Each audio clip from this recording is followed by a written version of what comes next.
want a Chippy Tea. Chippy Tea, Chippy Tea. I want a Chippy Tea. Oh, you keep giving me posh nosh, you don't agree with me. I don't want lobster thermidor with raspberry Kool-Aid. It's Friday night, I'm within me A big rights. storm I want last a night, Chippy and Tea. a couple of doors down, all guttering and tiles had flown off and landed on the floor. I was just walking out the door, looking up last night, and I had a big fucking crash outside of me, and it all fallen down. So if I'd have set off walking maybe 30 seconds later, there's a good chance they'd have come towards me then. Oh, well. Dodged a bullet there. Storm Debbie, wasn't it?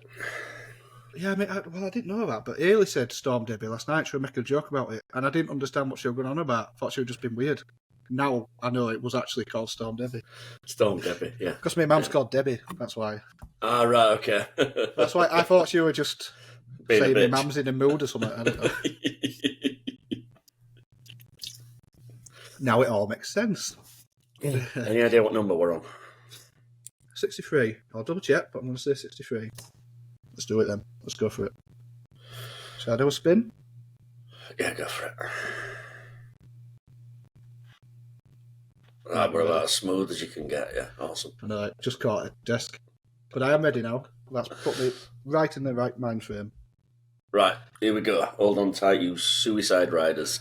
The louder you scream, the faster we go. Welcome to episode 63 of Chippy Tea Podcast. What is the Chippy Tea Podcast? It is your chance to eavesdrop, to catch up on, to listen in to a conversation, a video call that happens frequently between me, Tony P. at Palm Print, and Danny Day, Phone Flipper Sweet Print Co. as we catch up on the week's events and talk about what's happened to us, what's happening in the industry, and it could be about squirrels. You just never know with us two, if I'm honest. We will. My chance. Yeah, we have to kick off this week. Week 63, we put it in a diary as a very special week. It was a coming of age. It's a definite life-changing event of our little Danny got himself a big auto. And A small auto. welcome to the world of automatic screen printing. You've stopped being a crafty person now, and now you're actually a businessman that's making money out of this now. Yeah. So, I'm going to throw it wide open to you and talk about this as much as you want. What's it like having an auto? Hang on. What did you? I think if you don't follow us on Instagram, what did you buy? So if you don't follow us on Instagram, or if you don't follow me in specific, I got an MHM Xtype Plus 8.6. Check you out. That's the first time you've got that right. I know, it's got it in my order. Because I've been reading the instruction book. It's finally clicked. An Xtype Plus 8.6. It is what a beast of a machine. I'm so buzzing to have it. I'll be honest, last week was the install week. So the whole week was writ off. 2 days for install. And then I think I did 1 day printing. And most of it was just running around, stressing, have I got everything? I had a bit of a do-on with air compressor, which for some reason I left right till the last minute to plug in, only to find out I didn't have any at fittings.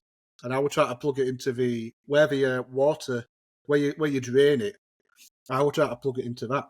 And it turns out that is not a good idea. No. So last week was a hell of a stressful week. And I'll be honest, those 2 days, the day the machine arrived, I've had this in my head for, must be a good solid 5 years. I think 5 years I've been close to getting a machine, and it's sort of been, at any point in those 5 years, it's going to be coming, it's nearly here. I'm going to be able to get it. Just give me a bit more time. It dragged on a bit, but I've always had this image in my head that the day I get that machine and it's here, and I think I've said it loads of times, I'll probably just cry because it'd be such a weight off my shoulder. It'll be a dream goal that I've dedicated 11 years to, and nothing has been more important than achieving that. And I thought the day it comes, I thought that'll be it. It'll all just drain out of me. And to be honest, it would not like that at all. It would not like I thought. Well, no, because it doesn't just arrive and with a pretty pink bow on it. That's a treat you for as a Christmas present. You've got to have air, you've got to have power, you've got to have services, you've got to have space, you've got to have access. It's a stressful ordeal. There was a big question mark looming over my head about whether once it's all running, if I turned everything on at once, would it trip? And would I run out of power? And for those 2 days, as the built, as the press was created as we were stripping it apart, and you saw the arms go on one by one, and he actually showed me the machine moving as he were calibrating it, etc. Even the last day when he was saying, right, this is what you do. This is like a bit of the basic look at the eye, the Samsung Galaxy controls. Even then, there was still a big question mark. And it got to day 2. Richard packed up, got his gear in his van, gives a kiss and a cuddle, goodbye. And we got on well, me and Richard. And, both walked, yeah. Yeah. Christ on a bike, I hope nobody heard our fucking conversation just when he was here. Good God. There'll be somebody coming for us, I tell you. Follow him on Instagram, RP Mech. He travels around the UK fixing problems on MHMs. He's an absolutely fantastic tech and engineer. Yeah, honestly, the guy knows his shit. And funny. It's funny. But it was actually pretty good. So Richard came down and he had some help, and all 3 lads were just a total laugh. I felt ill after those 2 days just from laughing. My jaw and my chest were killing me. But they did it rapid. I mean, the crate landed, and no sooner had it touched floor, they were climbing all over it, jigsawing hot wood off, flying everywhere. Honestly, it was like a comic watching it happen. It was just so fast. What are you doing with hot wood? Most people make tables and everything out of it by the time they're done. Have you been creative with hot wood that comes? It comes with a big sort of 2 metre square crate. Yeah, there's a lot of wood. I'm a bit pissed off about it all. Not nobody's fault. Just pissed off that I had to get rid of it all, and I was loading it into my van, trying to chop it up with a poxy handsaw. Bonfire so night, it's real chunky stuff. Do you not have a big bonfire? No, I can't. And anyway, so I was like half loaded, and it was going to take me 3 trips to Skips and back. It'd have been a good 3-hour job. And anyway, a couple just walked by who just so happened to have an allotment. I said, "Oh, what are you doing with that?" I said, "Oh, it's off to the Skip." I said, "Oh, don't do that. Can we have it? My son's got a big pickup truck. We'll come chuck it all in pickup truck and we can use it on allotments." And honestly, that made my day more than machine arriving. It saved me a right effort trying to get rid of it all. It's a hell of a lot of wood that people don't understand. A lot. Especially the base. It's real heavy duty stuff as well. It's an expensive press. It's got to travel a long distance. It's got to come either by sea or by train or by truck or usually all 3. And it's got to be protected. And if you skimp on that, because I'm lucky enough, I've been to MHM where they actually create them. It's a full department. It's not one guy who says, "Oh, will you just bang some wood round that?" No. It's a full professional department. The woods that's sort of ethically sourced, but there's a hell of a lot of money goes into just creating it ready to use. It's part of the whole package in itself. It's like you said. I've seen houses built less well in gas.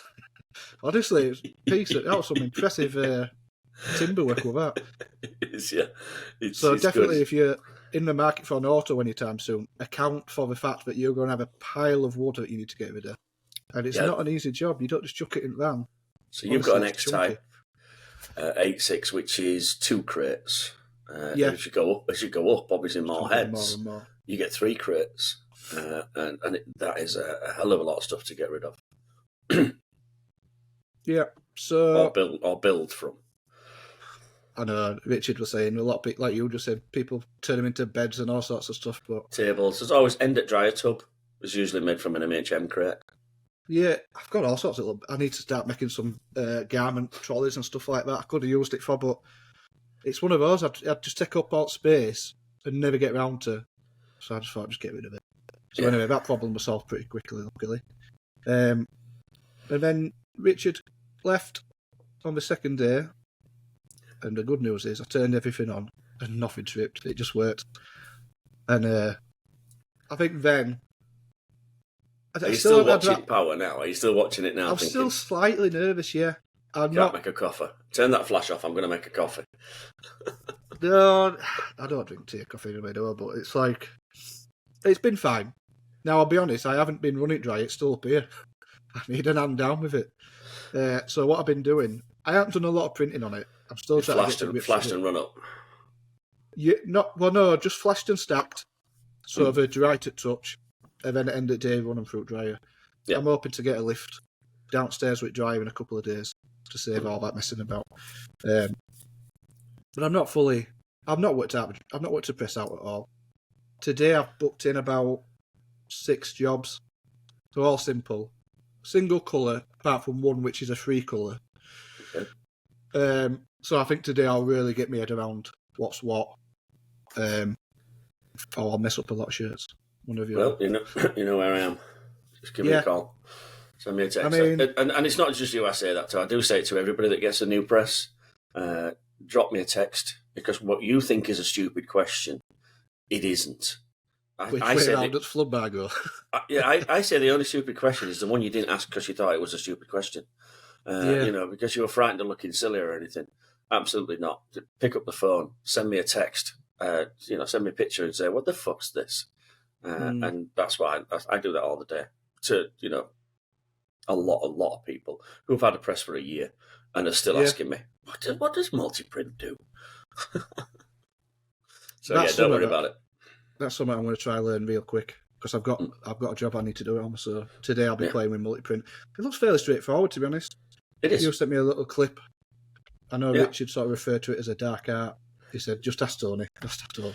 It is simple, right? Okay, the only time it gets really difficult is when something fucks up halfway through.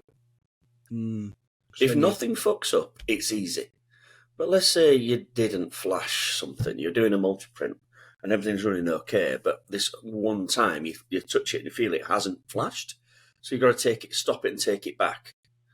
Yeah. Now you're completely out of sequence. Yeah, throws you stop off, it and you bring it back, and you brought it back not only out of its turn to turn the heads on, but also out of its turn to when it should be taken off and when it should be put on. And you start to get a little bit lost. I said it should come with a little red hat. So you have a little red hat in the factory. It's got multi-print on it, because if you speak American, it's multi-print, or multi-print, or revolver mode, because Rock use multi-print. Revolver mode is M&R, and multi-print is MHM. It all does the same thing. But if you put a little red hat on saying multi-print, do not speak. Basically, don't talk to me. I'm in the middle of trying to work out when I should turn things on, when I should turn things off, when I should take it off, when I should put it on. If nothing goes wrong, the machine stops itself when they're all done. Nice and easy. Yeah. Something fucks up, then you're sort of like, right, where was I? Don't talk to me because I'll lose my position. Are you almost better just letting it run, sacrificing that shirt? But then again, I guess not. If something goes wrong, it's not drying, it's all out of sequence. Yeah, you've got to put it right. On the MHM you've got, it's visual, so you'll see the green bits. If it's green, it's not printing. If it's grey, it's printing. So you can physically see where it is, and on the bottom left-hand side, it also tells you round 1 of 2, 1 of 3. So that'll change as it goes round. You'll see it go round as well. Outlet mode is also a little bit tricky. Inlet mode and outlet mode. So obviously, inlet mode, catching it at the right time. Inlet mode is print start, but if you've got 8 pallets, so if you've only got 6 to do, then obviously you can press outlet mode, no problem. Yeah. After your 6th shirt, but if you've got 9 to do, you can also press outlet mode, but on your 2nd rotation of your 3rd rotation. And then if you've got exactly 8 to do, I found this out this week.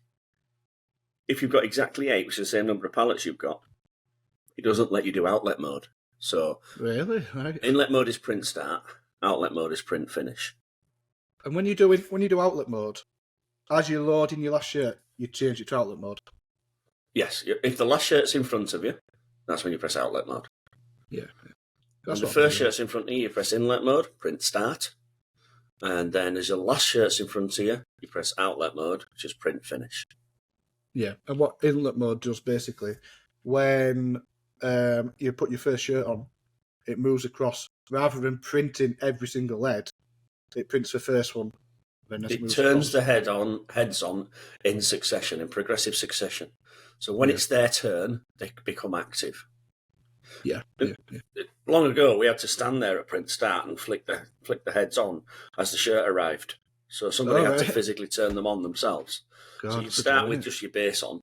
Your flash wouldn't be on, and then as it came on your flash, you turn your flash on. Then you turn your next head on, then you turn your next head on, and nobody could talk to you while it was print starting because you had to be there watching it, turning it on. Quite a bit focused. And obviously they can program it so that it does it itself now. The only difference between M&R and MHM is M&R say that the first shirt is under the first screen. Yeah. Whereas MHM and Rock say the first shirt is in front of you. Right, I see. Yeah, I think that's fairly straightforward. I think when you get used to it, once you've done it a couple of times, it's pretty obvious, you know. It is, yeah. I think the whole press, I think the thing that's going to take the most getting used to is the actual print heads, pressure, angle, speed, etc. Because that's feel to me. I know what I'm doing. I know what that is purely by feel, but you can't feel it. Yeah, you lose your feedback. You lose your feedback. You lose your tactile feedback. You do, but every change shows you in the print. You can see the results. You see what you've done, what you've done different. So that's only going to come with experience. So I would sum that up as you were feeling the print. Now you're reading the print. Yeah, it's a good idea. You were getting feedback from your fingers. Now you're reading it, you're looking at it, and you're assessing it on how it looks. Is that you or me? This one's me this time. It's an episode of alarm clock trying to get up. My alarm clock telling me to get up. It's only 6 a.m. over here. God, I don't know how you do it, Tony. No, I don't. I don't know how you do it. Yeah, so you're not getting as much tactile feedback. So now what you're getting is you're going to have to look at a print and read it. You're going to have to assess it of exactly what's wrong with it. And you know, I tell this to people when I'm training them. I know you know how to print, but you do it by feel. Now, if you're going to do it by reading, by looking, you have to put the print into one of two categories. What's wrong with this print? It's either got too much ink or not enough ink. Once you make that decision, then you go back to your 6 variables that you've got now, because you've only got 6 now, which is pressure, travel, angle, speed, blade, and mesh. Yeah. So once you assess, all right, it doesn't look good. I need more ink. Okay, can't change the blade, can't change the mesh. Well, what do I need? Well, I'm on maximum pressure. Okay. Well, I'm on my slowest speed. I'm on maximum travel. Okay, double hit the fucker. Just press 2 and 2. Yeah. Nice and simple. I tell you something that is interesting, and already I've noticed. If you double it, so if I double it on a manual, I think the pressure and the power that I'm putting into it, there's barely any difference. Yeah. If you double it, I don't know, whatever, a colour ink, very little difference, and you don't really need to or want to on a manual. But I tried it on the auto just to see, and it's amazing the visible difference. And I think that's a little bit because it's not too much pressure, very precise angle. So your Aquaflex base, I would double hit that by default. Oh yeah. White Aquaflex base will always be a double hit. And then plastic colours will always be, or ideally want to be a single. We try for single. Yeah, we try for single. A job that I have got to do is so all the squeegees and flood bar, well, all the squeegees, have got a red 65. 65s in. I've got 3 sets. I've got the triples, one, roll of each. Really, I need 3 sets of squeegees. One, like a row of each. That's excessive. Well, all I'm thinking is, so let's just say I'm going wet on wet. I need to gradually. So, like, my white base will always be the same geometer, nearly always. I don't know, maybe you'd adjust it for fleece. I don't think you would. But then, like, if you're printing colours, depending on what you're printing on top, you might go harder towards the end, or would you go the opposite way around? You'd start hard, finish soft, just like life. That's the one. I'll remember that phrase eventually. Yeah, So, that makes sense, doesn't it? You want less ink on, the more you've got to touch it. Yeah. So as little ink as you can, and then towards the end, you would put your final layer. You've got to protect your neighbour, yeah. Makes sense. With you only having a 6 colour, of which one of them is taken by flash. Yeah. And then ideally the third one wants to be a cooling station, ideally. That doesn't leave you many squeegees to change. So in effect you've already got 2 spare squeegees. Because it came with 6. Yeah, true. So you don't need to buy another set straight away. They're about £200 each. So you don't need to buy another set straight away. And if you're always going to use that progression, you just need 175, 165.90 and 165. So you're only going to change 2 blades. So although in your head, yeah, it does seem like you need 18 squeegees, in the harsh reality of the world, you're not going to need that. You're going to need 1 of each. No, you're probably right. I am hoping to use all 5 colours. You mean probably? I am right. I'm always right. All right, you are right. Sorry. Yeah, you're an right. asshole. Turned. Oh, yeah, you're right. You wait till I read Anti-Moira out. You'll be fuming. Oh, fucking hell. I am hoping. I know I understand the concept of a cooldown station, and I'm hoping I'm hoping the fact that my flash isn't super powerful. I'm hoping I can get away with it. Now the pallets. You don't think so? No, I know you what. If it's multi-print, I can still do it with the only way you colours. can get away with it is to stick a fan after the flash. Slow down that index speed. Don't forget, it goes from one station to the next station in under 3 seconds. Oh, I've got it set at like 80. I could drag that right down if I really wanted to. Drag that right down. Slow down your flood on that station so that it's taking lots and lots of time for that flood to arrive at the front. That's another increased delay. Put some delay on after the flash. Yeah, so then it's waiting. It's all about delay. Yeah, so what you can do is whilst it's flashing, you can change. You can add a delay up to 20 seconds for the palette will print, and then it'll stay there for up to 20 seconds. So I've got that at like 15 seconds, which gives me enough time to load and swap a palette, load and swap a shirt, and also the flash is doing its job. And that seems to be about right until I get into a rhythm. Because I'm real slow at the minute, because it's all a bit unnatural at the moment. Just run it on manual and press pedal when you're ready. Yeah, well, there's that option as well. But what might be an idea is to slow the speed in between, just to Index get that little bit extra cooling. Yeah. I'd really like to get the 5 colours out of it. Worst case scenario, if I find myself pulling my hair out all the time, I mean, it's multi-print, so I could print any colour that needs flashing. Yeah, and then send it round, and that time it's cooling. And in that time it's cooling. Yeah. So that way I'd get the 5 colours that I want. Yeah. That thing there, I'm slightly in 2 minds now. Do I keep it for the sake of 6 colours? I ain't got a flash yet, but maybe. So is that it? You're not a manual crafty printer anymore. You've gone full auto. You don't count as a real printer if you've got an auto, The old plan was get the auto. I understood that I would probably only be able to do 5. Well, I will be only able to do 5 colour printing. I understood that, and I was okay with it, based on anything 6 above. Just outsource it.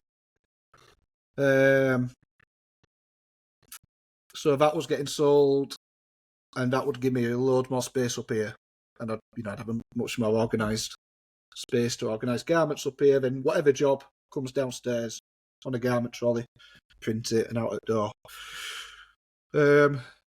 But I don't know. I'm in two minds now because I could keep that for 6 colours and just have a flash. So I'd just flash the last colour and then run it through dry downstairs. I don't know. Yeah. I don't know. I don't know.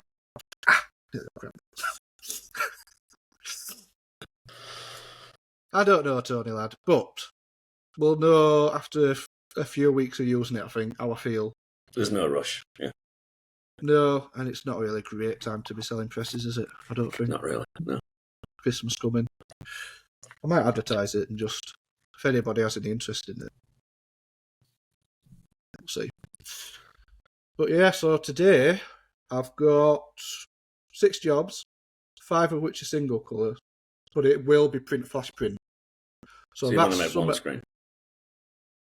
Yeah, I'm going to make one screen to get used to multi-print.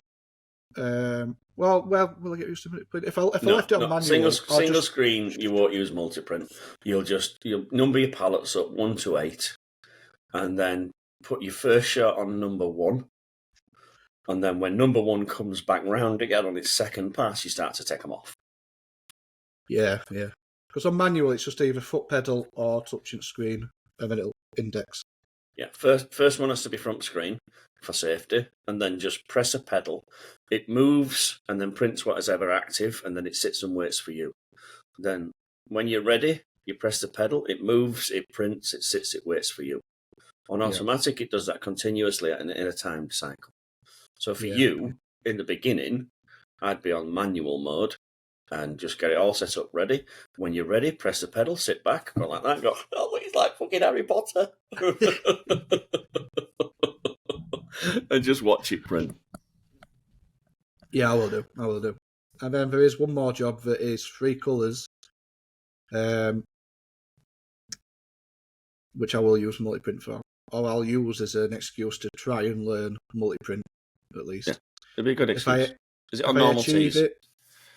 Yeah, 100% cotton t-shirts. It's not a crazy design. Use it as a learning design. Yeah, I messed up a job yesterday, so I've got plenty of rags to test on. So, oh dear. Yeah, do you know what? I've learned some good lessons. First of all, flood bars go the opposite way around to what I thought it did.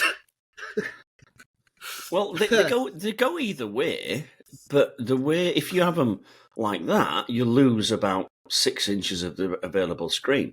If they go like that, then you only lose about 4 inches. Yeah. So what it will work? It will work both ways. It's just it's more efficient to do it the other way around. Yeah, I mean it did work. I just didn't have enough space to do a chest badge. I think there's that much going on. There's that much to work out, and you're that scared to press. Well, not scared, but you're like, right, have a thought of everything. If I press this, there's a squeegee going to go through and pop my screen. You know what I mean? I'm more thinking about them. And then for some reason I just put it on the wrong way around. And it just didn't click. That don't look right. And then the first print, it actually came across, landed on top of the frame. Yeah. And luckily it just went and fell back down and carried on. It didn't do any damage at all. But I stopped it straight away. I was like, shit, what's going on here? You'll get used to it. Luckily I know you. Yeah, you're all right. I mean, like anything that you get new, it's going to be, you're going to fuck up. It's how we learn. It's how I've learned. I've fucked up more than anybody I know. That's how you learn, though, innit? Like I've had 35 years of fucking up. There's no better way, though, is there? I don't think. But I should be a genius by now. I've fucked up that many times. I mean, I learnt to screen print. A good 5 or 6 years of fucking up and just been terrible at it, really. But then I've made that many mistakes. I know what to do to fix them all now. But yeah, you know, that's only. I guess that's how I learn. Maybe some people can absorb documentation or sit and watch YouTube videos. You can't learn this trade by listening to some failed guitarist on YouTube with a backwards cap who's just got out of an ice bath. You can't do it like that. You have to physically get plastisol under your fingernails or get water-based stains on your best clothes. It's the only way to do it. Yeah, I think that's true. You can't account for experience. No. Because no matter what you think you know, you'll get it on press and it'll be different. You know, and you just have to learn. Yeah. And the other mistake I learned was, don't just assume you've got your position right. check the first T-shirt. Don't wait for all 8 to come back around. No. I got a chest badge down here. I mean, if you've got a single colour, then, there's no reason why you can't put it in head 6. You don't have to have it in head 1. Well, that's a good point. Never thought of that. That is a Put really good point. Put it in head 6.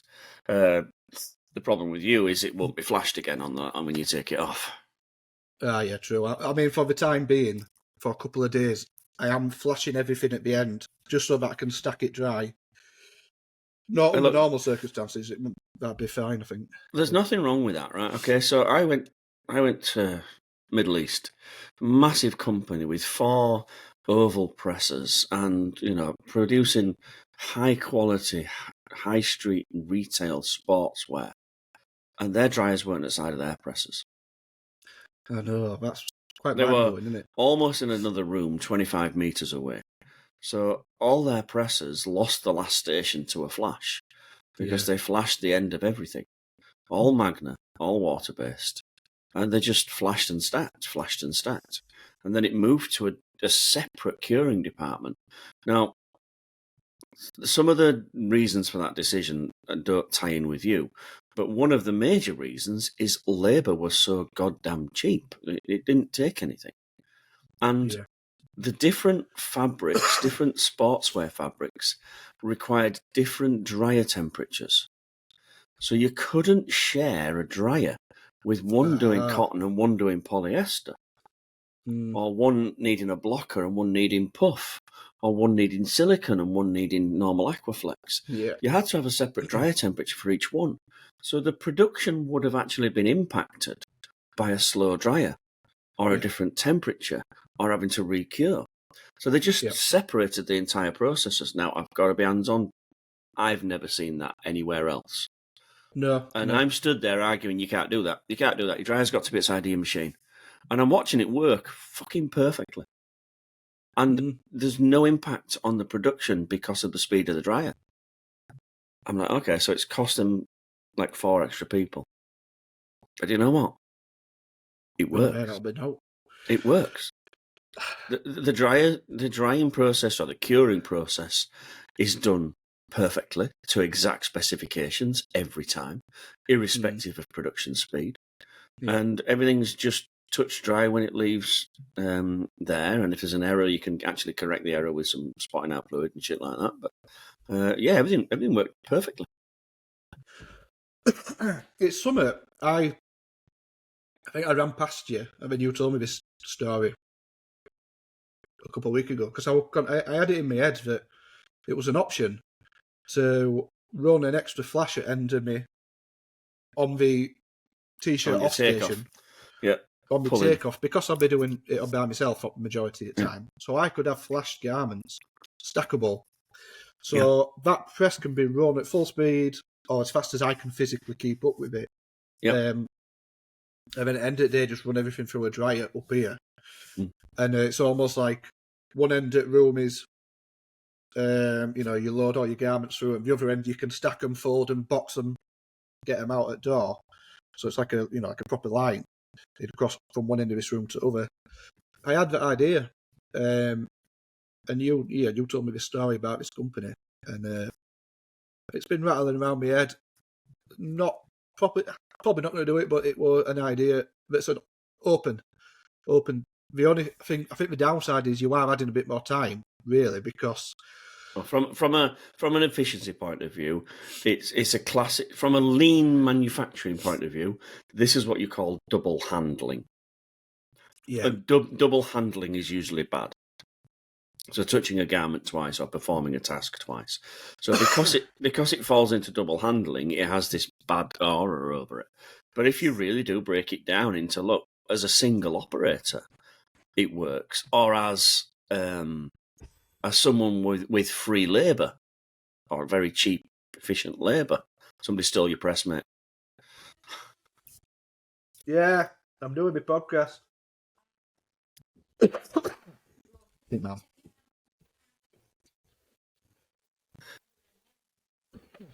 Storm Debbie. Storm Debbie.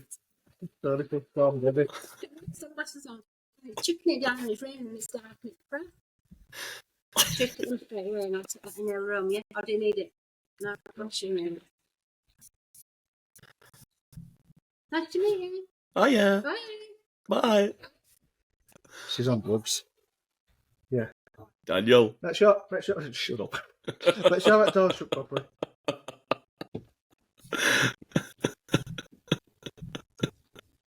Hey, bloody hell. It had to happen one day, didn't it? Yeah, absolutely. We've now met your mum.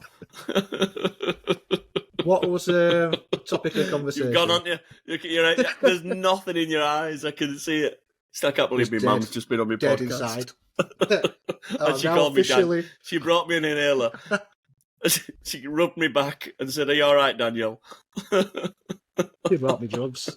I'm on antibiotics because I'm not right well. Now I'll tell you what's caused it. Fucking stress, quite frankly. I'll tell you what, I had a blood, and she causes half of it.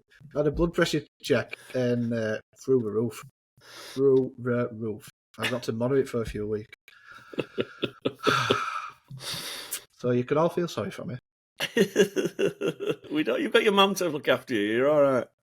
I'm a bit spoiled with it. I've got my mum, and you know, a lot of years ago, one of my mates said to me, "Do you know what you need?" I didn't have a bird at the time. I said, "Do you know what you need? You need to go out with your mum." I never understood that, but now I've met Hayley, and she looks after me. I get it now. It's just a carbon copy. I mean, if we don't look the same, that'd be weird. But like, yeah, you're on the line of weird territory. Just stay that side of it. You're doing all right. It makes sense in my head. Yeah. We'll move on. Yeah, so the old, what we're saying, tunnel dryers and the old process. I quite like the idea, but whether I end up doing it or not. It does mean I could get a bigger dryer. Well, then again, I couldn't get a bigger. If I could get them upstairs, I could. Yeah. Because it wouldn't be running simultaneously, you see. I mean, you're on a really small dryer at the minute, so a bigger dryer's on your plan anyway. And, you know, people say to me, "Oh, if I'm going to buy a press, I've got to do everything all at once." And, well, I think you're a good testimony and say, no, you don't. Yes, your life is going to be hard, but you're making it easier in stages. So you're now gone easier from manual. You've still got the issue of the dryer. When you get the dryer, you've gone easier from auto with a little dryer. And then when you start to look at your pre-press, you go, okay, I've just got to an auto coater, so now I'm easier from manual coating. And it's these little steps. And I'm sure a lot of people blow 250 grand all in at once, and they go from impossible to really easy. But if you break that down into little steps, and every piece of equipment that you invest in, then it gets easier, and your life gets easier. That's great, and somebody has to pay for that. There's no magic money. And if having an auto means you can generate enough cash to buy a better dryer, perfect. And then the better dryer generates you enough cash to buy an auto coater.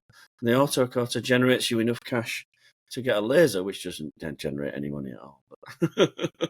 You just keep going endlessly and endlessly. Yeah, I think Spider's the end at food chain for me. Spider or any other CTS, direct to CTS. Yeah. I suppose whichever John's selling at the time. Well, with the onset of laser, there'll be loads of Spiders out now on the market. Possibly, really. Yeah. I know there's a couple of shops that we all know that have at least looked at them, maybe at least thinking about it. The lasers? Yeah. There's 2 in England now. Oh, I've already got 2 in England. Yeah, there's 2 up and running, getting good results from. I saw one, it was a big shop. I think it was in London, got a lot of presses. They're both in London, yeah. Yeah. So I think my progression now is, like you say, get a dryer. So I have got an option on the table right now to swap that for the same dryer but double the length. Yeah. Double the belt and obviously double the drying area. Yeah. The drying section. And it'll run on single phase, etc. But with it being double, I'm a little bit worried that, again, I'll run out of ampage. So, but it's an easy swap, and I can swap it for next to no. Maybe it cost me $1,000, like a part exchange type of thing. Yeah. And that might, and I've measured it up as well, and that will fit downstairs. It'll be a squeeze but I'll be doubling my drying capacity, and that would make a big difference, I think. And that'd get me by on this 24-month plan that I've got roughly in my head until I find a bigger space, and then I want a proper dryer. You've now got the main problem you've got now in front of you is it's the chicken and egg, it's the production or sales. It's great being able to produce 500 an hour, but if you've only got 400 shirts a week to print, then it's a null point. You don't gain anything. So you have to now increase your sales. You have to produce. You have to, by Wednesday, be running out of work. Yeah, well, I've actually said this to Ailey, that what I'd like to be able to say by end of November is I've run out of work. Now, that sounds odd and scary to people. No, that's great. It's super. I want to run out by November. And what that means is I've got my head around machine. I've caught up on what is probably a good solid month's worth of work in a couple of weeks. And then I can get orders in. I can work on the stuff that I've never had a chance over these years. Maybe a couple of days over Christmas when you're burnt out at end of year anyway. So you're only putting half effort into it. Do you know what I mean? It sounds odd, it sounds scary, but I would love to be caught up and to be looking at a blank wall by end of November, because that gives me all the time in the world to make a difference and get sales in, which is something I think I'm good at, but it's just having time to do it. Yeah, you're not tied to the squeegee now. I mean, you're still tied to the press and its financial payments, but you're not tied to the squeegee, which is a completely different thing. And if you can, if you realistically in your head can increase your capacity of produced work to a factor of 4, but not change the time that you attend your factory, then it's a good investment. But only if your sales increase by a factor of 4. Oh yeah, 100%. I mean, I've got this figure that I've been running around and I've been saying there's an estimation that I pulled out my arse really, but I think a month's worth of work, I think I'll do in a 9 to 5 week. I think that's it's a factor of 4. Yeah. Which now that's an estimate, but I genuinely do think that is going to be around about right. I mean, I'm doing 6 jobs today. There's no way I could have done. There's no way I could do it up here. Maybe 2 or 3 at a push, and that'd be a long day. I think once this podcast's done, I'm going to go downstairs and I'm going to blast through some jobs, because it's all nice, easy, single colour stuff, and that every one of them jobs is an A4 piece of paper pulled off my wall, and before I know it, my wall's going to be half empty in a day. So I'm buzzing. Yeah, absolutely. And then the idea is to get more work in. I want to go fishing first, but then get more work in. I would say one of your issues that you're going to have to fight with that you've probably not thought about yet is the quality thing. So you take a great deal of time, care, passion, love in preparing a really good print. It's almost like every print you do is individually superb because you've got full control over every aspect of every print. Now you've got a little printertron machine that you basically stick it in and it comes out printed, and then you've got to make that decision. Is that good enough? Is that all right? Am I lowering my standards here? Do I reprint it? Because now where you would correct it on press, now it's like, it's too late, it's been done. What do I do now? No, I think that's fair. I think multi-print will come into it, but what the issue there is obviously that's slowing everything down. So I would sooner slow everything down for the quality. Yeah. You know what I mean? To be happy with the result. I honestly would sooner be in that position because that's just the route I go with, and that's the route that gives me more satisfaction. Yeah. And also the tool, in a way, it sounds daft, but I'm limited by my tools. There's a limit to what I can run through a dryer. So I can take my time, run it around a couple of times, because my dryer can only keep up with that anyway, do you know? The logic with you is what's pointing by the press if you've got to flash it for 10 seconds and you ain't got a dryer. So it's this chicken and egg. It's still significantly faster than me. Yeah, there you go. That's it. So that answers the question. Is it full speed? Not even close. I'm probably running it as slow as it can get. I mean, I'm not running it as slow as it can get, but maybe not far off. Can you hear my phone going absolutely crazy? No. Oh, good, because it's going absolutely balmy. I wonder what was distracting you. I can't. Oh, dear. I'm all right if it's not if you can't hear it, but I can. It's going crazy in my ear. I'm trying to find a way to mute it, and I can't mute it. And it's only that my daughter's bought a kitten. Oh, right. So you just get bombarded with pictures and videos. In family group chat. I got invited into family group chat. I just left it. I'm all right. I'm not a group chat type of person. I'm not a chat type of person. Full stop. No, you're just a sole loner, aren't you? I am, yeah. I'm destined to stand at a press all day by myself. Oh dear. Let me not be so ignorant. We've talked a lot about my endeavours. It's a big this week for you, Daniel. I It's a know. really big week for you. So we've got no problem talking about you going from being a pretend printer to being a proper printer. I've had ideas about my branding as well, which I can change to reflect that. I Okay. saw a phrase on somebody else's Instagram. You've I already hate to done admit- it. I've seen it. I've started. I hate to admit that I didn't steal it. I just took inspiration from it. I think there's a. Inspired I think by. that's okay. Inspired by. I heard this. I read this phrase, and it was micro factory, Hmm. and it instantly gives you. I can hear that one. Instantly gives you. It's a bit like micro brewery. Do you know what I mean? But that gives Microfactory. you that Yeah, you're a microfactory. Yeah. independent, self-employed sort of vibe about it, doesn't it? Yeah. But it's like you say, it gives the impression that it's a step up from just me pulling ink through a screen on by hand. Yeah. I quite like that, and I think I'm going to try and take inspiration and adjust my branding and my website a little bit to reflect, and try and put the impression out that we're a lot more capable now to do production. It's not just a 10, 20 t-shirt art project, Yeah. That'll be nice. It's good. Yeah. Yeah. Well, I'm we're all invested, Danny. We're on this journey with you. You're not on your own. we're all riding it with you. It's your money. It's like, I don't know. If it all comes crashing down and burning to the ground, We'll still be watching. It's just that we won't lose any money. Yeah. It might become a popular podcast anyway, if not else. Yeah, the rise and fall of flipping sweet microfactory. God. V2, version 2. Oh, dear. Go on then. I want to know where you are. I know. I'm in Hanover.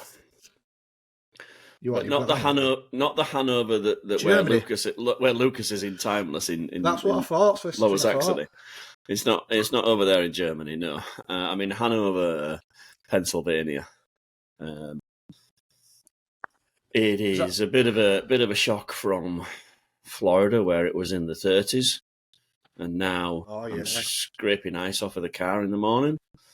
So because it's November and it's normal weather, it's about the same as our weather. It's just sort of like on that east coast underneath New York sort of area. I'm at a place that's got 12 presses, making about 300 screens a day. They're just going on to a laser from iMage. They're just changing from one brand to another. It's a complicated... Quite a common thing, that. Do you see that often? It depends, okay? If you're picking a brand, can be something sometimes like having an old familiar friend. Yeah, all right, he's an arsehole. He's an arsehole, but I've known him all my life. And so I'm his mate because, I don't know any better, and I've known him forever. So even though he's a dick, he's still my mate because we've been mates forever. And it's a little bit like that. You pick a brand in the beginning, and it's not. You've picked a dick, but you stick with it because it's your dick. You know what I mean? It's your knobhead, mate. And then sometimes something changes. So upper management might change, or your whole outlook on business might change, and all of a sudden your knobhead mate doesn't fit the narrative where you want to go with yourself. So you cut ties with your knobhead mate, and you find a better one. Sometimes it's like that. Sometimes it's a financial decision in that, look, Yeah. it's they've come to the end of their life. It's time to renew. It costs the same money to renew a blue one as a green one as a red one. What do we do? And it's sometimes, just a pure no feeling whatsoever, but just a pure numbers bean counters going, well, this one does X amount an hour, this one does X amount an hour, this one does changeovers in 3 minutes, this one does changeovers in 4 hours. It's obvious which one we should do. Oh, but we all love this one. Okay. From a from a black and white money point of view, we have to do this.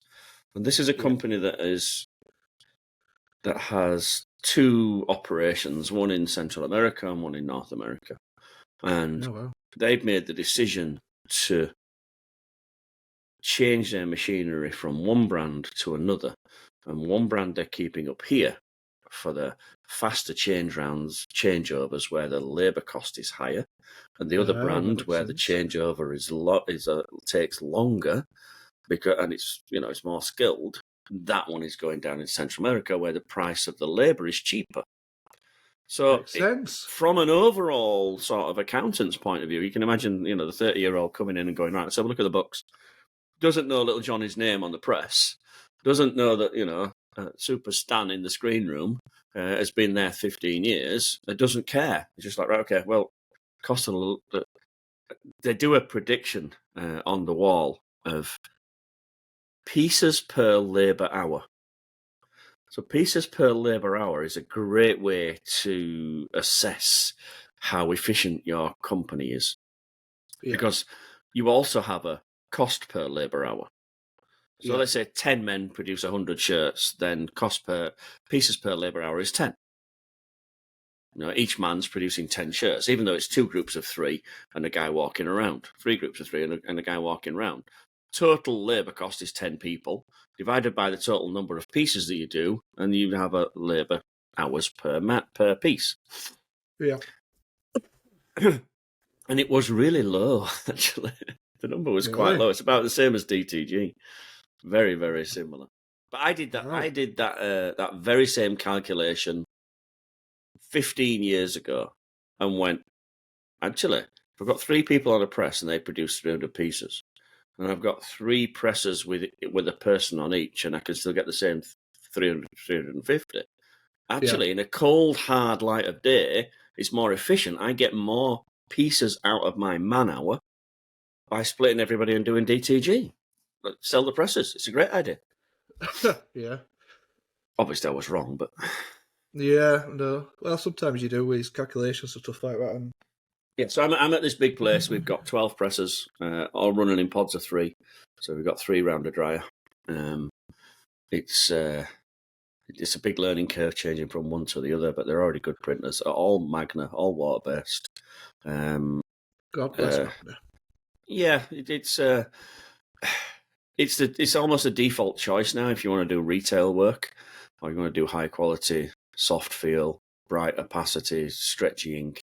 You have to go high solid acrylics. Magna have been in it from the very beginning. Obviously, you've got others. You've got your Matsuis and you've got your CHTs and other piercers like that. But I don't come across them anywhere near as much globally as I come across Magna. I think 5 years ago you might have seen Matsui, especially in America, a lot more. Yeah, I feel like a lot more are now adopting Magna. Yeah, it's become a standard, definitely, across the world. Yeah. Just the big sports companies use them as well, so all the big Nikes and, like and Adidas and Reebok, they all use them. So yeah, and they're using them for a reason. I mean, if you want a perfect example of why you should buy it, well, if they're using it, it's for business. Yeah, it has to pass a lot of technical requirements. There is RSLs, which is restricted substance lists, which if you've got a chemical in your ink which is on Nike's RSL restricted substance list, then you struggle to sell it in the retail because people can't be asked to build their own list. No. So if you start flipping sweet sportswear brand, and you go, right, okay, well, what requirements? We'll just steal Nike's RSL. Yeah. And people do. Things work, isn't it? And so, we meet Nike standards. Yeah. Simple as that. I've got V2's coming into an end, so I'm going to swap it for self-leveling. Well, not swap it. Yeah, I've seen... where was I with the self-leveling?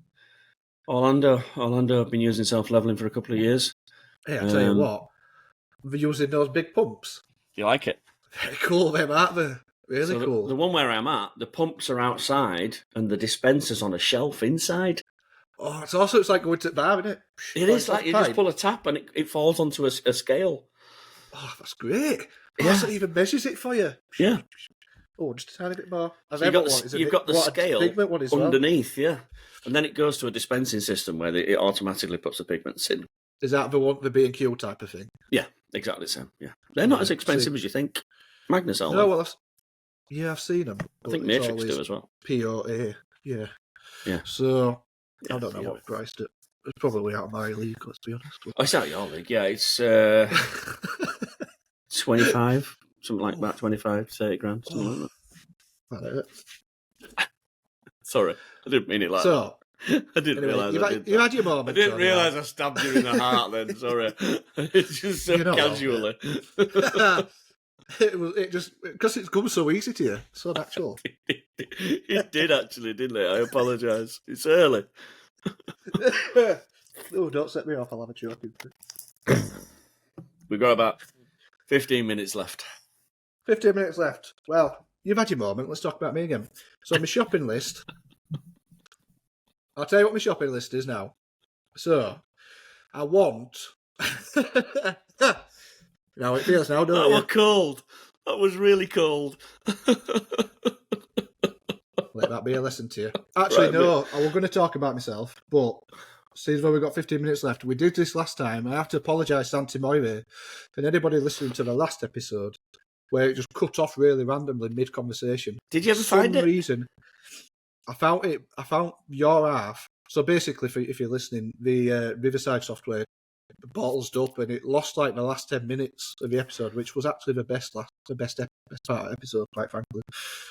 I showed off all my labels from my new sticker machine, and yeah, it was very educational. I'm sure you'd have loved it, but you'll never get to see it.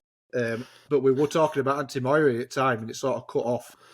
So I feel like it's only fair that I read out Auntie Moire, give it the time and attention it deserves, and hopefully Riverside don't cut it off this time. Okay. and we get a full episode. So, dear Daniel and Tony, it's getting colder by the day where you are, but it is still quite mild where I am. Is a fucker, or she. She, yeah. Constantly sending us down little paths, Little red herrings every time. often contradicting. I think it's in Bahamas. Do you know any screen printers in Bahamas? I wish I did. I'd be there consulting. I'm going to say, yeah. I'll do you at half price. I'll pay for my own flights. I think one of MHM dealers is in Aruba. He's the most popular guy ever. I bet, yeah. God, I bet. Congratulations to you, Danny, on your foray into the world of auto magic presses. See what you did. Okay. I feel confident this will make such a big difference to your life and business as a whole that I am willing to leak out my real identity if it doesn't. Ooh, life on the line. There's a lot of pressure. I believe you will thrive and grow to the next level again with ease. Good choice with the MHM for sure, 100%. I hope the baby's delivery goes well, or went well, and that you have things cooking along nicely by now. Knowing you as I do, you will master the machine and tame the beast in no time at all. Well, I put the flood bars in the wrong way around. But apart from that blip, we're getting there. Today is a real acid test. You ready for this, Tony? I think so. Tony, you look to be putting on a bit of weight last week. I can only assume that it's down to less exercise and a few more Scotch eggs while you do your international rounds. Get back on treadmill, chum. There's a long way to go. Is it my mum? I think know, Auntie Mary might be my wouldn't it? mum, because every time I speak to my mum, she says, "Oh, have you put some weight on?" So at least say hello first, mum. I know. Not like that beard. Get it shaved off. Right, same, aren't we? Fucking hell. Anyway, so apart from my little dig at yourself. Awesome. Thanks for that. That wasn't it? Yeah. I wonder if that's Ewan. Don't hold his punches, that bugger, does he? Mm. But is Ewan anywhere warm? I guess because he's Cornwall. closer to Cornwall, isn't he? Which Yeah. will be a bit warmer. Yeah. And he didn't say dramatically. No. Knew it. You were. Come on to you. Oh, actually, because he will run autos and work on manuals, Yeah, and he's not and he's got his own shop and he works elsewhere. yeah, it's fitting. Yeah. While doing some quality control, and he would have a keen interest in running, and would be likely to encourage you to It's get fitting. off It's all these jigsaw puzzles are coming together. Oh, you dropped yourself in it this time, Anti-Moira. Whilst doing some quality control on the production line this week, I noticed a left chest print being printed a little lower than usual. I was worried that the customer might complain a little, so I asked the press operator what they thought, then the unloader, and then the catcher. Oh, and also the production director. I got 5 different answers about where the print should go, not to mention how wide it should be. My own feeling is that it actually all depends on the shape of the print image. Rounded images should have one position, while flatter images should be a little higher, and tall images should be higher still. It's a little bit of a nightmare, really. Some press operators use the 4-finger method to the top of the image, while others do the 4-finger method to the middle of the image. I was wondering whether you have a rule of thumb, or should I say a good way of fingering out the issue. Well, let me tell you. That probably sounded better when he wrote it. Yeah. I liked it. It was enjoyable. I was going to make a joke about fingering, but he sort of done it for me. You're on dodgy grounds there. I as a reference point, I like to reference the centre of the image first of all. Okay. So rather than saying a distance from top and bottom of a print image, I like a centre point. 4 fingers. There you go. I fucking hate fingers. No, well, I'm not a fan. So what I like is, and it's not. This is a rule of thumb. I like 4 inches down. Whatever, fucking seal. 4 inches down, 4 inches across, and that right there is your centre point. So then I would put my image centred to that point. Okay. Yeah. Now that's a rule of thumb. I would do that as a starting point, and then if I feel like it needs adjusting, I would adjust it, because obviously it's going to look different on garments depending on how low the sleeves are, or whatever, drop shoulders, raglans. It's always going to be slightly different. So that's my little rule of thumb. Years ago, in a former life, I had to work this out because I had to try and come up with the rule that worked for everything, and it's screen printing. There are no rules. So I devised a spreadsheet. Oh, did you? Shock. How am I not surprised? Linked to an Adobe Illustrator file, linked to a script which print my films out. And it links to one of your issues now with the FPU and the crosses. Yeah, this is a slight. So where do I put the cross according to that, so that I don't move my palettes in and out all the time? Yeah. So I got it down to a dynamic number. Dynamic in it changes every time. And the main deciding factor was the height of the design. Right. So not the shape, whether it's a circle or a square, but the height of the design. Yeah, I think that's fair. So it dynamically changes from the height of the design, and I always use the centre of the design. Yeah, well... And mine was 7.5 centimetres from the stitching down. And you see this little seam here? That would be your centre line. That's the centre point. That's difficult, though, isn't it? Because that's going to change. No, it doesn't change. It don't? Your head doesn't get any bigger if you get fatter. Not in t-shirt manufacturing. That's not anti-Moira things. Yeah, somebody fucking thinks so, don't they? No, so the collars are typically... They're not bang on, but they're not far off the same. They're typically around the same. So it's a good indication for me. Is here. Yep. Down to here. And the logo should be roughly over the top of your nipple. Yeah.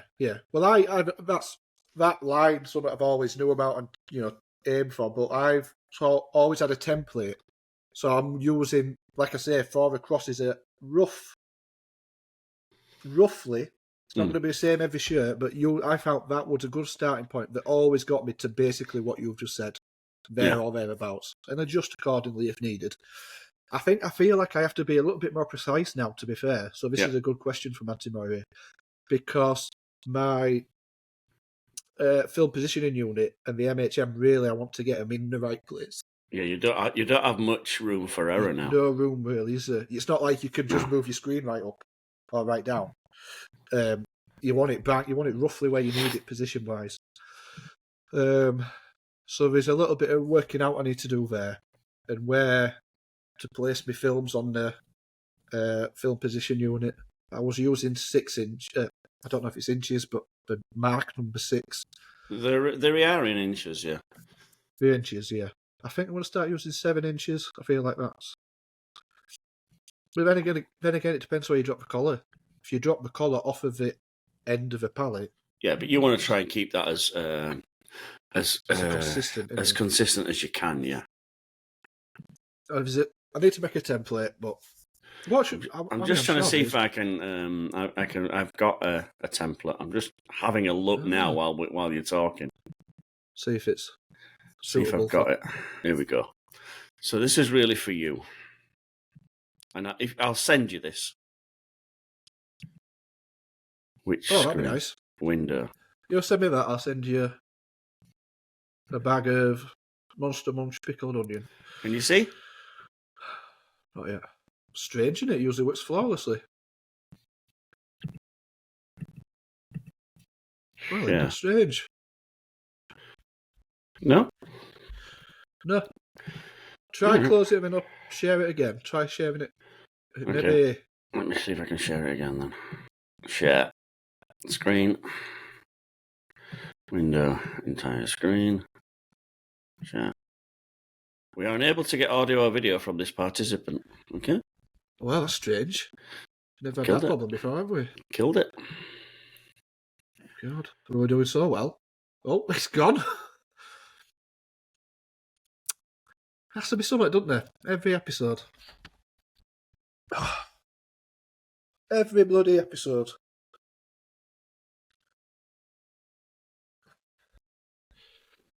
Well, that killed it. Has to be something, doesn't there? Could never go smoothly. I'll send you it. We'll talk about it later. Bloody hell. Can you take a screenshot and then share the screenshot? No, it won't let me share anything. It was supposed to share the window. Flipping thing. Right. What you like time-wise? I feel it must be close to 15 minutes. We're in the last bit. Have we answered Auntie Murray? Position-wise, we're looking at dynamically it changes. So the taller the logo, the more closer to the collar we are. The shorter the logo, the further down we are.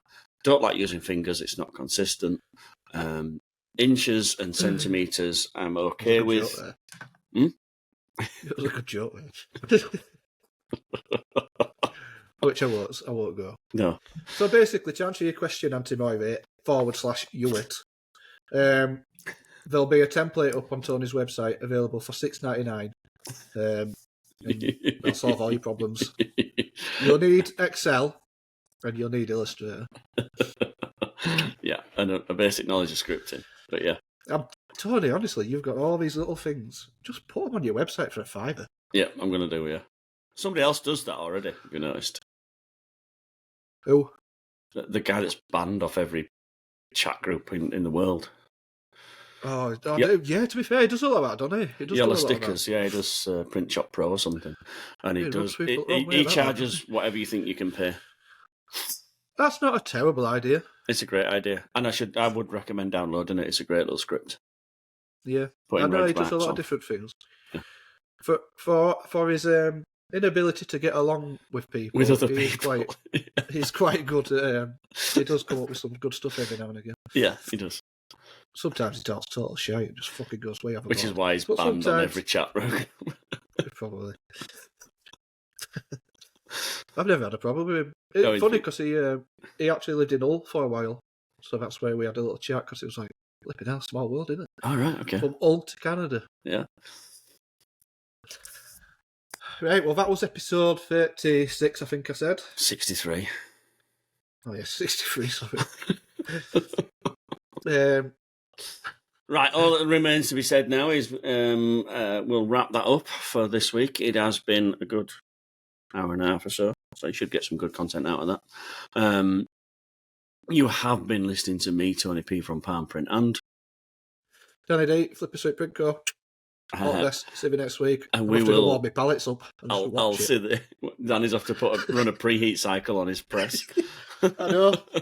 That's basically what I've done for the past 2 days, to be honest. Just watch that. Just let it go round. Just watching an electricity meter go around faster than press. Well, it works. Yeah. Dear. Right, and all the best then, everybody. Yeah, we'll catch you next week. I'll see you.